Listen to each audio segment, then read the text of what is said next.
উনি মুখ্যমন্ত্রীর চেয়ারটাকে নষ্ট করেছেন, চেয়ারের সম্মান নষ্ট করেছেন। দেখুন, তৃণমূল নেত্রী হিসেবে উনি অং বং চং যা খুশি খারাপ কথা বলতে পারেন, মিথ্যে কথা বলতে পারেন। তিনি দাঁড়িয়ে প্রকাশ্যে বিবৃতি দিচ্ছেন গীতা কেন হিন্দুরা পাঠ করবে বাইরে, তবে কি করবে? ববি হাকিমের কথাবার্তা মেনে সমস্ত হিন্দুরা কি করবে? কোরআন পাঠ করবে। এই ছ্যাঁচড়া ধরনের কথাবার্তা আপনি জিজ্ঞেস করছেন মুখ্যমন্ত্রী বলেছেন?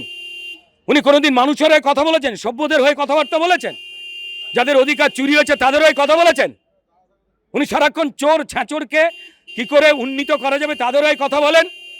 আর নাহলে পরিবেশ রক্ষা করতে গিয়ে কিছুক্ষণ পরিবেশ ঠান্ডা করবার জন্য উনি এই ধরনের মিথ্যা কথা বলেন। আপনারা জানেন না? পাত্তা দেন কেন ওনার কথা?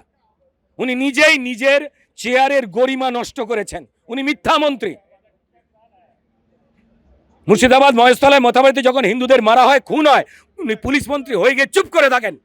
পুলিশদের বলেন যে আপনারা যাবেন না হিন্দুদের বাঁচাতে। উনি মন্ত্রী, মুখ্যমন্ত্রী।